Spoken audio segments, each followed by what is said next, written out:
Some men are not drawn to women. They are drawn to the reflection of their own power, refracted, softened, and mirrored through her mystery. They call it attraction, but what it truly is recognition. A remembrance of something lost, something he once abandoned inside himself. He meets her, and she does nothing special. She does not chase, she does not seduce, she does not try. She simply is.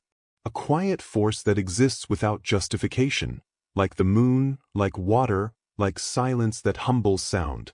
And yet, he cannot stop thinking about her. He feels magnetized, haunted, confused. Because what he feels for her isn't love, it's confrontation. She is the mirror that reflects back the parts of him he's never faced. Carl Jung once wrote, "Until you make the unconscious conscious, it will direct your life and you will call it fate."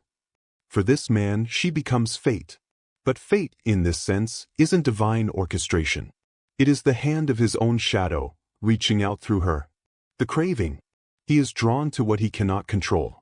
And in her calm, her silence, her self-possession, he feels powerless. To him, her lack of need feels like rejection.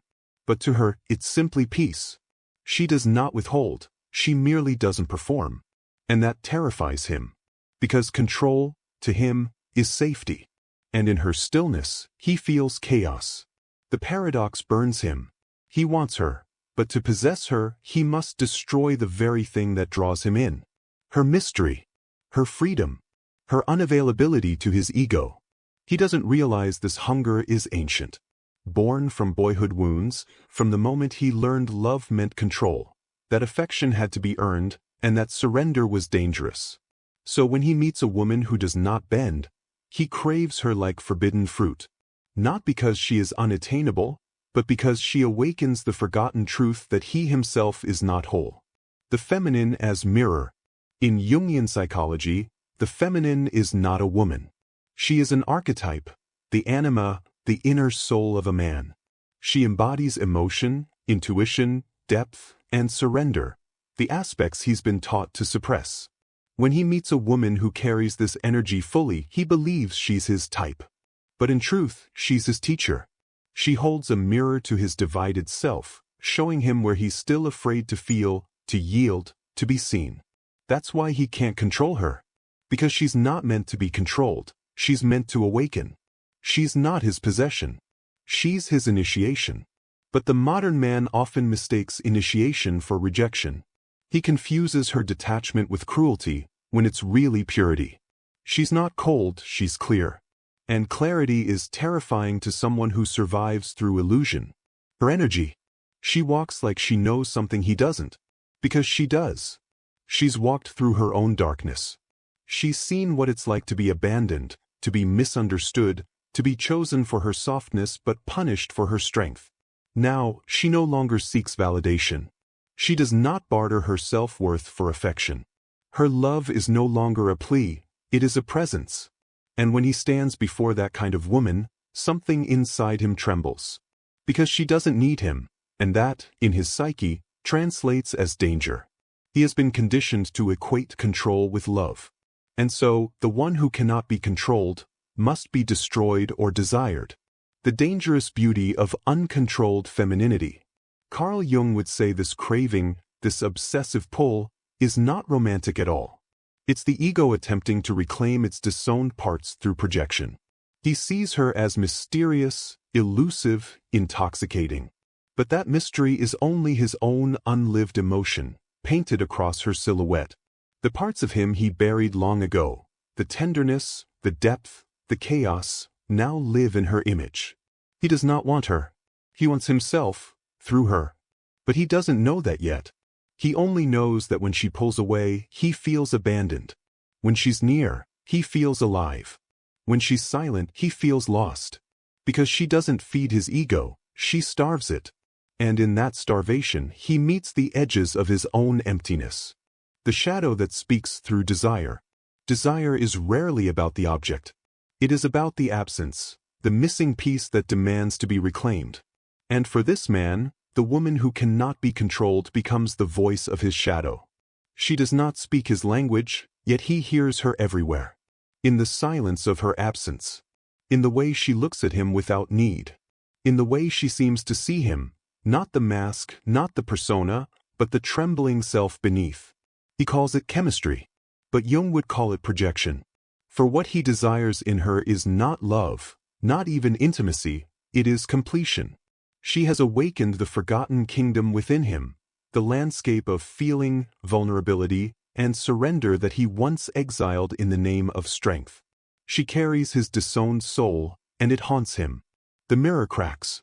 He starts to notice something strange. Every time he tries to impress her, she drifts farther away. Every attempt to define her ends in failure. Every fantasy he builds around her dissolves the moment he meets her eyes. Because her gaze is unyielding, not harsh, but truthful. And truth terrifies a man who has lived behind illusions. He begins to feel angry, though he cannot explain why. Why won't she respond the way others did? Why does she remain calm when he provokes? Why does her silence feel like punishment? It isn't punishment. It's reflection. Her stillness exposes his noise. Her emotional independence reveals his dependency.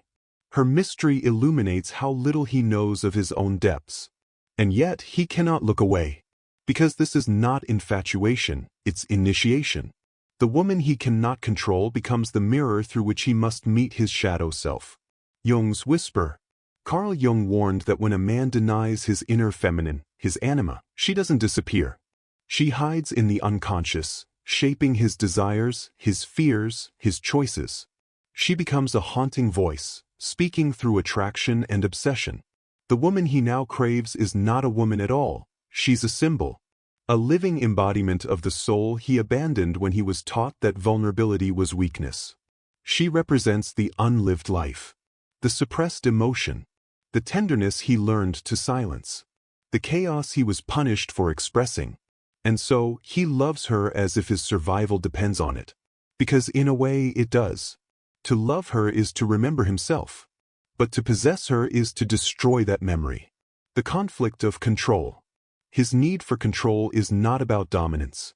It's about safety, the illusion that if he can name her, define her, bind her, he will never have to face the uncertainty within.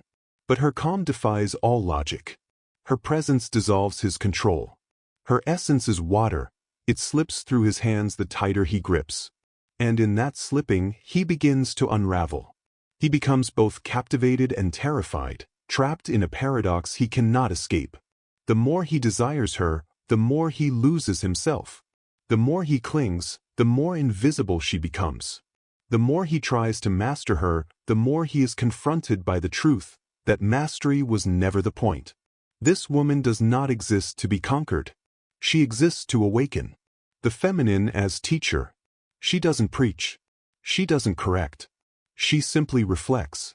Her detachment teaches him what his ego refuses to learn, that love cannot be possessed, only mirrored.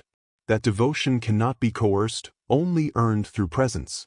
That intimacy cannot bloom in control, only in surrender. He feels anger rise within him, the anger of a man who realizes that all his strategies, all his charm, his confidence, his logic, are useless before her. But beneath that anger lies grief. The grief of a boy who never learned that being seen without armor isn't death.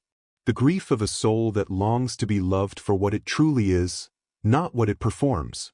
And she feels it too. The quiet recognition that she has become the vessel of his unfinished story. She sees in his eyes the same ache she once carried, the ache to be enough. The wound beneath the mask. In her stillness, he meets the wound he spent years denying. It's not her rejection that hurts, it's his reflection.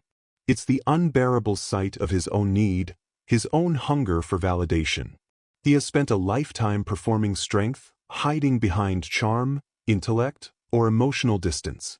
And now, in the presence of this woman who cannot be impressed, he feels small.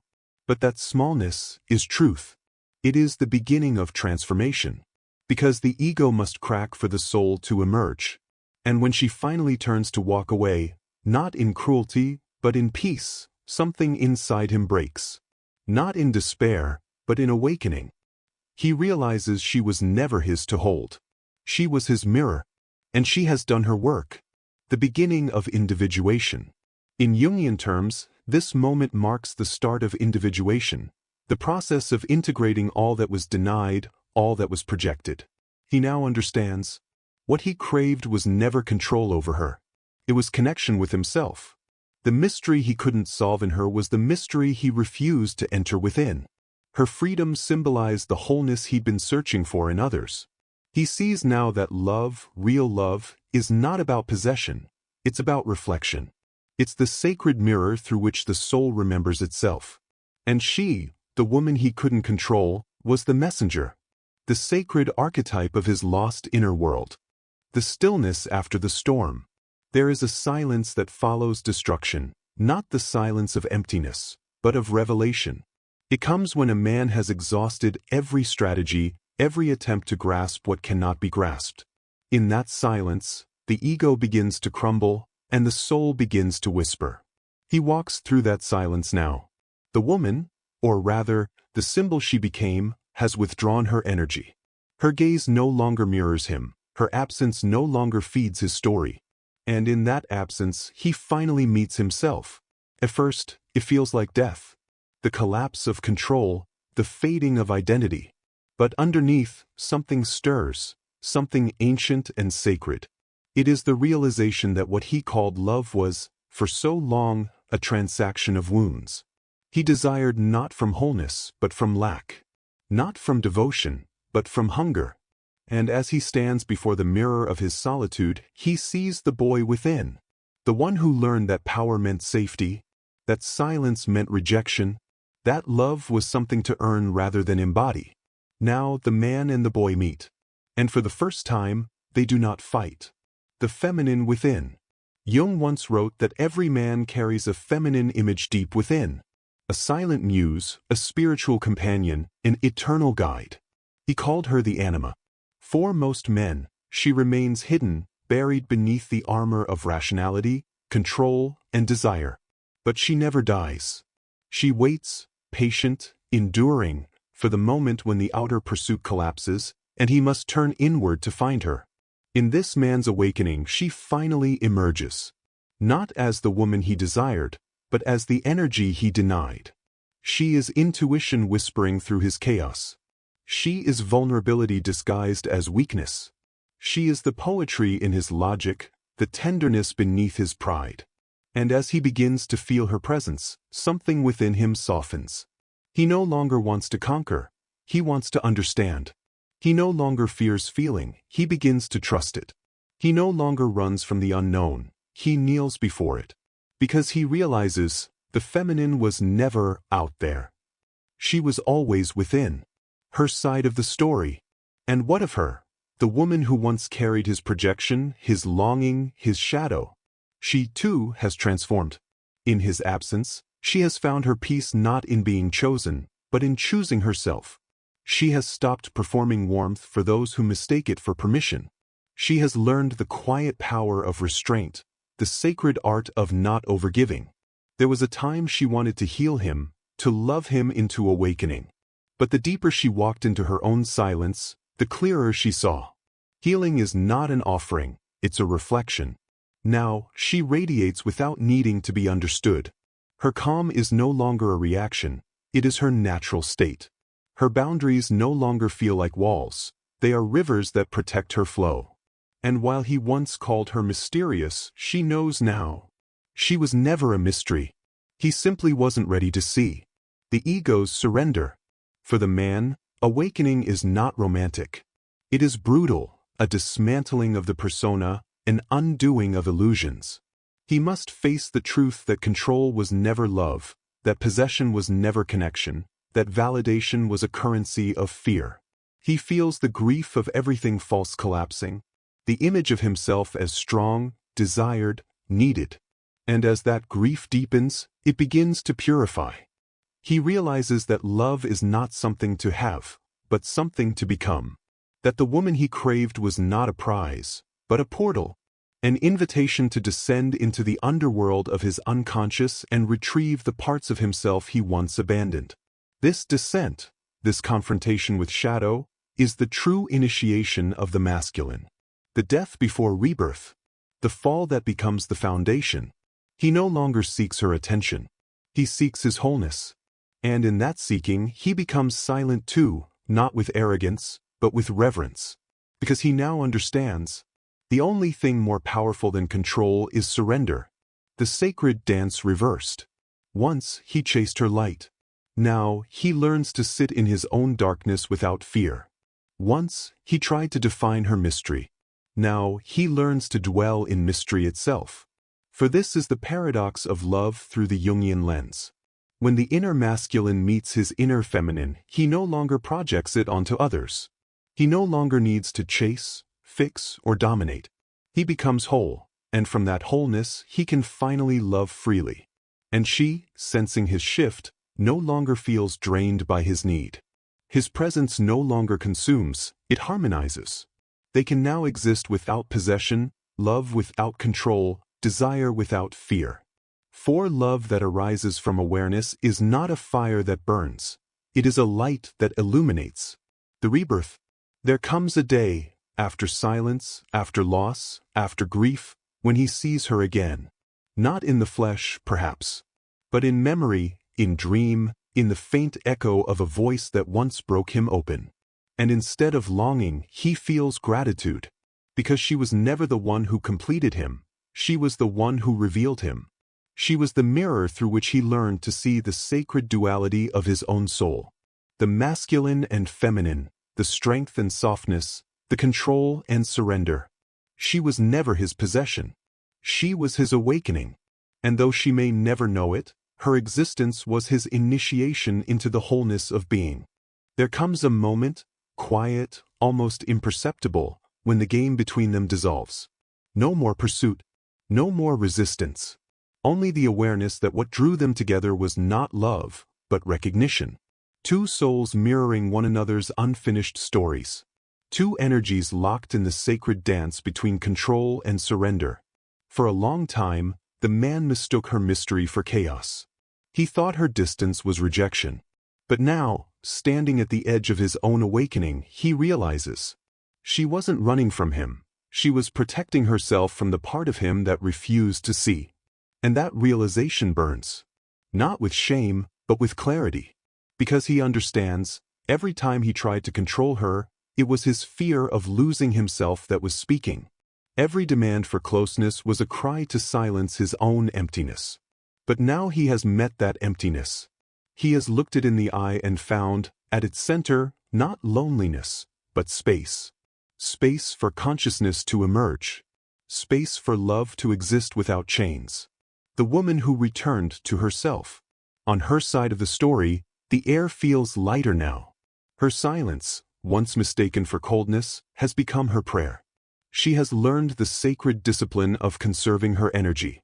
She no longer burns to be seen, she shines because she is. Her warmth now belongs to her purpose, her art, her quiet joy. She no longer apologizes for her distance, she blesses it. For within that distance, her intuition breathes freely, her soul expands, her knowing deepens.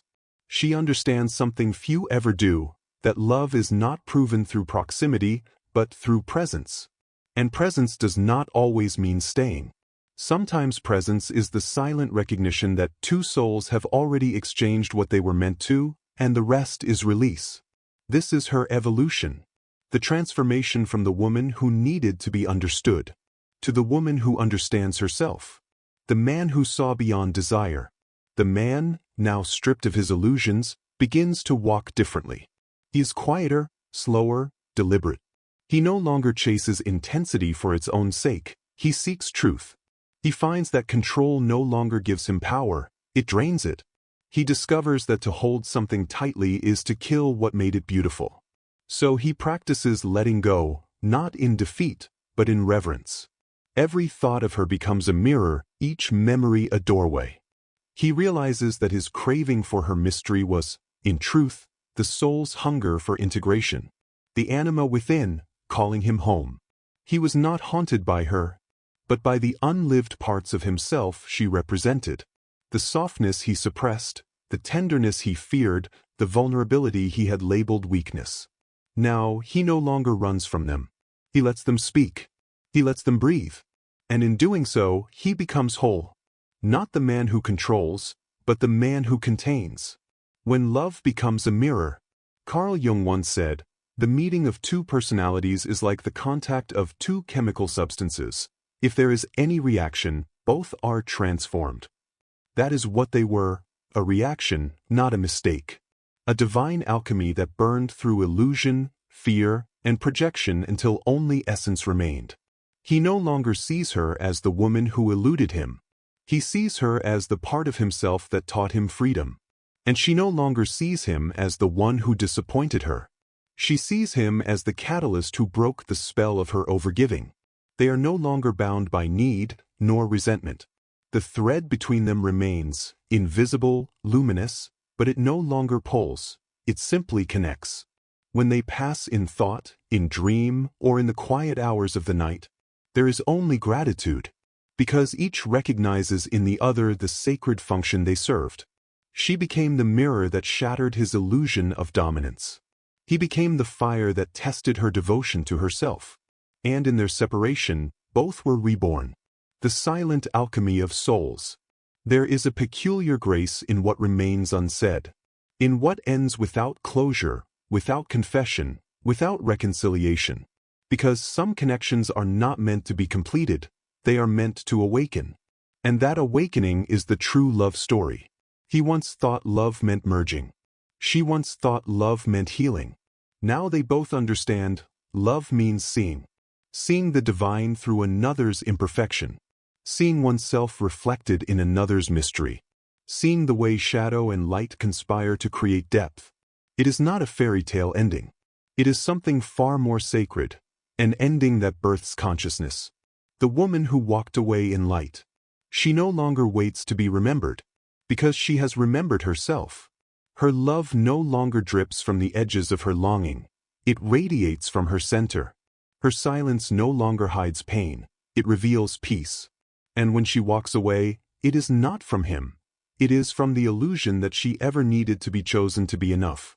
She carries no bitterness, no secret hope, no resentment.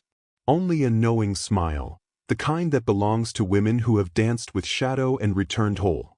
In her stillness, she has become untouchable. Not in armor, but in essence. Because she no longer plays by the laws of validation, she is guided by the laws of energy. Where her attention goes, life grows. And she no longer gives it away carelessly. The man who no longer craves control.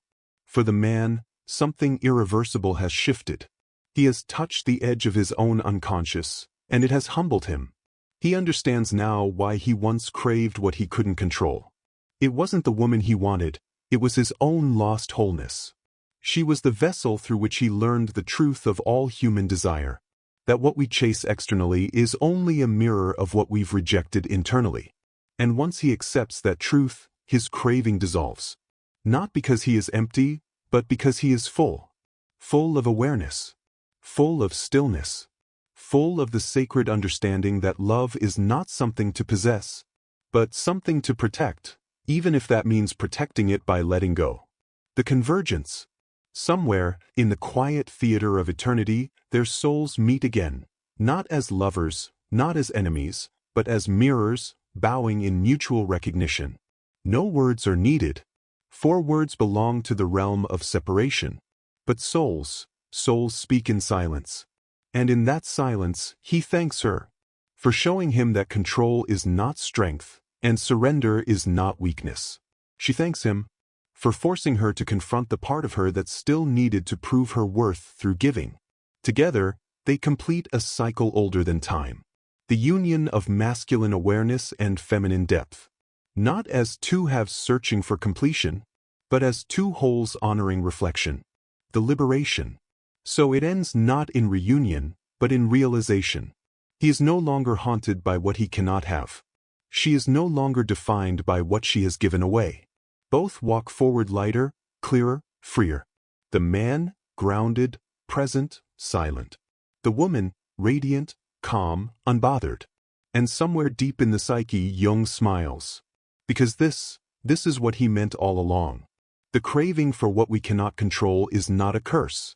It is a compass, pointing us toward the places within ourselves still yearning to be known.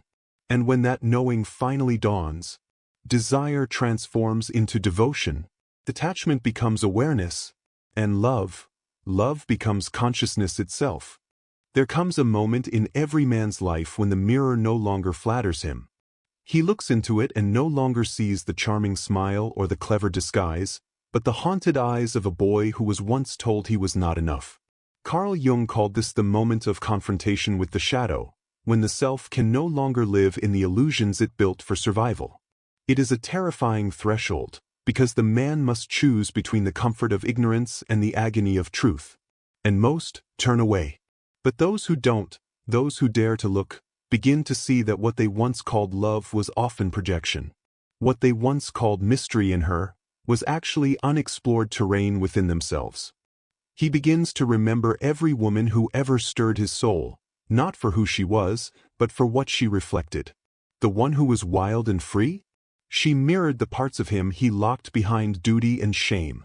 The one who was calm and detached? She showed him the serenity he never gave himself permission to feel. The one who left without a word? She revealed his fear of abandonment, the wound that built his ego. Each woman becomes a symbol. Each heartbreak, an initiation. Each silence, a teacher. Because life, as Jung said, doesn't happen to you.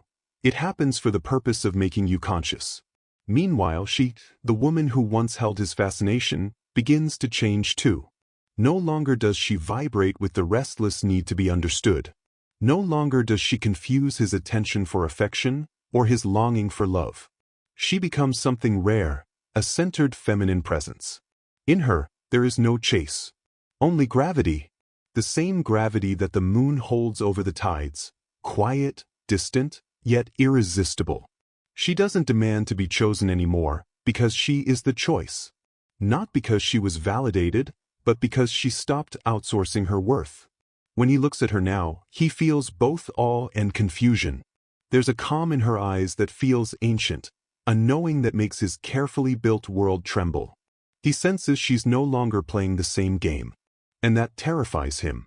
Because the moment a woman no longer seeks his approval, she becomes a mirror he can no longer control. He can no longer shape her into a projection of his anima, the inner feminine he once tried to possess externally. And so he must face her as she truly is. Not as fantasy, but as truth. She becomes his portal into the deeper layers of the psyche, but she does not open it for him. She stands before it, silent, serene, and lets him decide. Will he enter? Or will he retreat into the safety of what he knows? For the first time, he understands. Control is the enemy of connection. And the desire to dominate, whether emotionally or intellectually, is born not from strength, but from fear. He remembers her laughter, how free it once was, and realizes he never wanted her freedom. He wanted to own it. He wanted her light but not her chaos. Her softness but not her strength. He wanted to be the reason she glowed, not the witness to her self-created fire. And so he sees himself. Finally, in the quiet that follows, both stand at the edge of their old selves. Neither chasing nor clinging. Just seeing. She has become the embodiment of the self, the archetype Jung described as the union of opposites, the wholeness that transcends ego. And he, if he dares, begins the journey toward it. Because the truth is this. A man's deepest longing isn't for a woman he can control.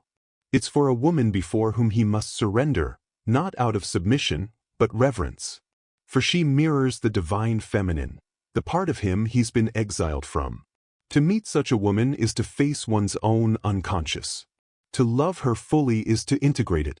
But few make it that far. Most retreat into the familiar arms of predictability, where desire feels safe because it never demands transformation. They marry comfort, not growth.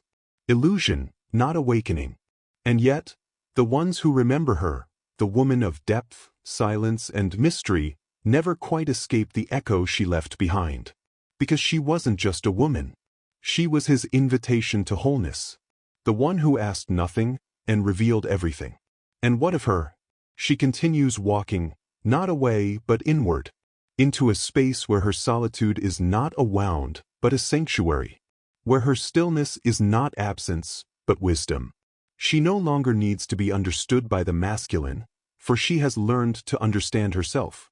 The validation she once sought through his eyes now radiates from within. Her peace is no longer conditional, it's earned through fire. There's power in her quiet now, a kind of serene defiance.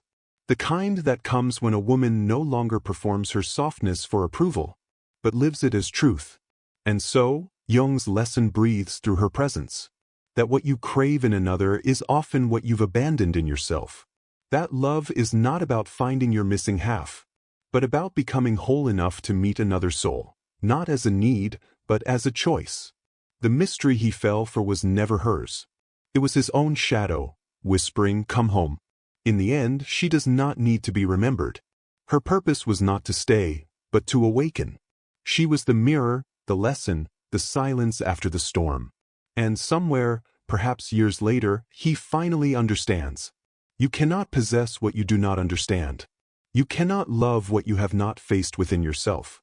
Because the man who once tried to control her now walks through the ruins of his illusions, and finds a strange, gentle peace. He realizes that losing her was never punishment. It was initiation. For only through the breaking of control can one touch the sacred. Only through surrender can one taste freedom. And in that realization, quiet, humbling, and pure, he becomes something else entirely. Not a conqueror of love, but a student of it. The music fades. The night grows still. The moon, ever patient, watches both from above. And in the hush of the universe, a whisper remains. He fell for her mystery, not realizing it was his own shadow calling him home.